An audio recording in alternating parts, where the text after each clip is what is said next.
okay to talk. Oh, let me come around here. I want to say the fabulous Pedro here. We have been a really privileged moment here to be invited into this man.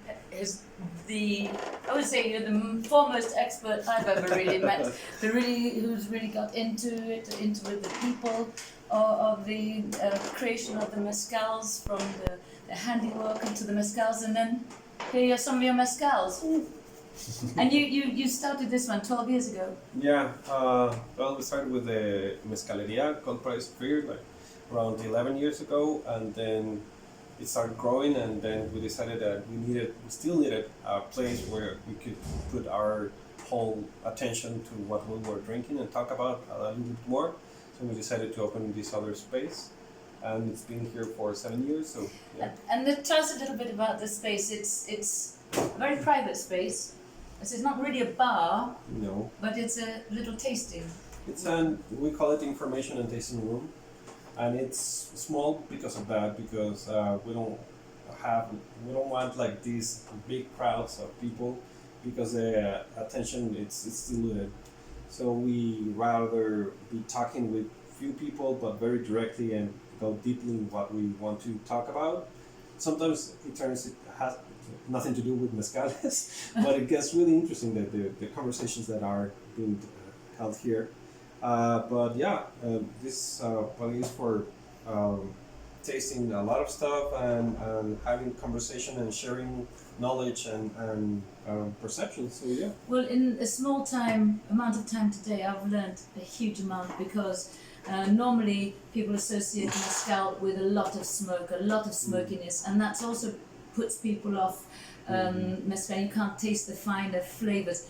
In all of these mezcals that you have presented to us, each one is absolutely subtle and beautiful, but really characterful. And it hasn't been like drinking a house that's burnt down. Yeah, I totally agree. I think that it's more like you were saying, that there are histories behind this, and stories behind this, and also like I always think while we're drinking mezcales that there are like conversations with different people, so you don't get to have the same conversation with the same people or with other people. It's just like a unique experience, and it's something that we really love to do. And it absolutely felt like that today. And what was really interesting that you're saying is that people need to appreciate that sometimes they'll be able to drink the bottle or two, but then they might not be able to. It'll be different each time. Yes, and I think that's even better. I mean, we appreciate what it's unique, and it's not gonna happen any time after that. So just like conversation. So we have to be thankful for what these guys and women are doing. That is beautiful, and just to be thankful for having the opportunity. So sometimes the same people, different conversations. Mm-hmm. And speaking of the people, these are all producers of who you work with. These are real people you work with, who create the mezcals. Yeah. And also some of these handcrafted bags, which are actually made from the agave plant. So it's an incredible, and an ancient skill for that too. Yeah, it's been there for thousands of years actually. Beautiful. Thank you so much for welcoming, and thank you here. so much for educating us on mezcal. It's just sharing.